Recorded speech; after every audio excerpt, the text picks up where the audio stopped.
নির্বাচনের তফসিল ঘোষণা হলেও আসন সমঝোতা নিয়ে এখনও ধোঁয়াশা কাটেনি জামায়াতে ইসলামী ও তাদের শরিক দলগুলোর মধ্যে। সব আসনে একক প্রার্থী দেওয়ার পক্ষে জামায়াতসহ ৮ দল ঐক্যমাত্রে পৌঁছালেও কতটি আসন কে পাবে সেই হিসাব এখনও চূড়ান্ত হয়নি। জানা গেছে, জামায়াতে ইসলামী এরই মধ্যে ৩০০ আসনে প্রার্থী দিয়ে ভোটের মাঠে অবস্থান নিয়েছে। অন্যদিকে শরিক দলগুলো প্রায় ২২০টি আসন দাবি করছে।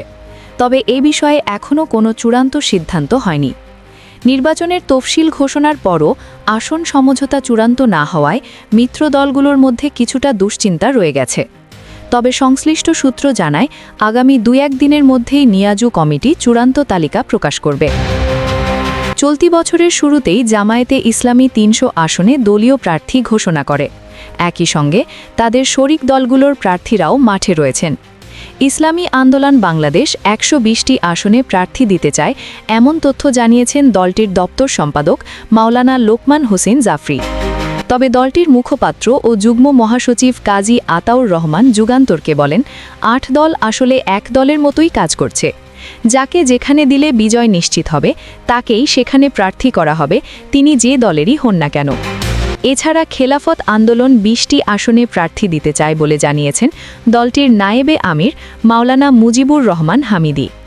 সূত্র বলছে, বাংলাদেশ খেলাফত মজলিস, নিজাম ইসলাম পার্টি, জাতীয় গণতান্ত্রিক পার্টি এবং বাংলাদেশ ডেভেলপমেন্ট পার্টি প্রতিটি কমপক্ষে 10টি করে আসন দাবি করেছে। সব মিলিয়ে 7টি দলের দাবি প্রায় 220টি আসন। আরও 2 থেকে 3টি দল এই জোটে যোগ দিলে সেক্ষেত্রে আসন ছাড়তে হবে জামায়াতে ইসলামীকেই। তখন জামায়াতের হাতে কতটি আসন থাকবে সেটাই এখন সবচেয়ে বড় প্রশ্ন।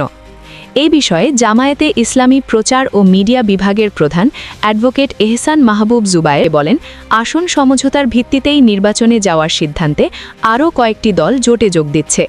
সেক্ষেত্রে সমমনা দলের সংখ্যা 8 থেকে বেড়ে 10 কিংবা 11তে পৌঁছাতে পারে। তিনি আরও বলেন, সংখ্যার ভিত্তিতে নয় বরং বিজয় সম্ভাবনার ভিত্তিতেই আসন ভাগাভাগি হবে। 8 দলের নেতারা এ বিষয়ে একমত হয়েছেন।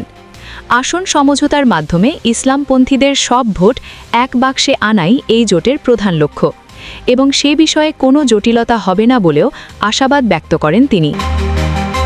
সুমাইয়া শিমু, দিগন্ত বার্তা।